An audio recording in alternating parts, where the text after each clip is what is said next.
Hello guys, for today's video tayo ay magluluto ng sizzling pusit or inihaw na pusit.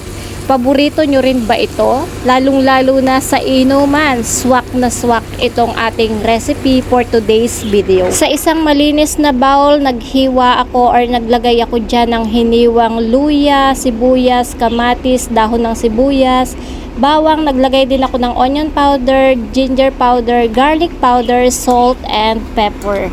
Hinalo ko lang siya, and meron na ba kayong idea kung paano natin gagawin ito? Tama ka, ipapalaman natin ito dito sa ating napakalaking pusit. So ayan guys, meron kaming nabili dito sa fish market dito sa Dubai kung saan napakalaki nitong pusit na to. Lagyan din natin siya ng lock, kung saan ang ginamit ko dito is yung toothpick. Sa isang sizzling pan, ako ay naglagay ng mantika and inihaw ko na dyan yung ating pusit. Siya nga pala guys, akin siyang hiniwa-hiwa para makasingaw yung palaman natin sa loob.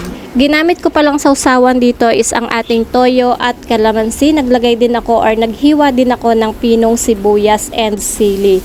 So that's it guys. Iniluto ko lang siya ng 5 to 7 minutes and daran! That's it guys. Ayan na ang ating sizzling pusit. So yummy. Kung maaamoy nyo lang, talagang magugutom kayo. Ready na ang ating hapunan. Thank you guys for watching. Bye!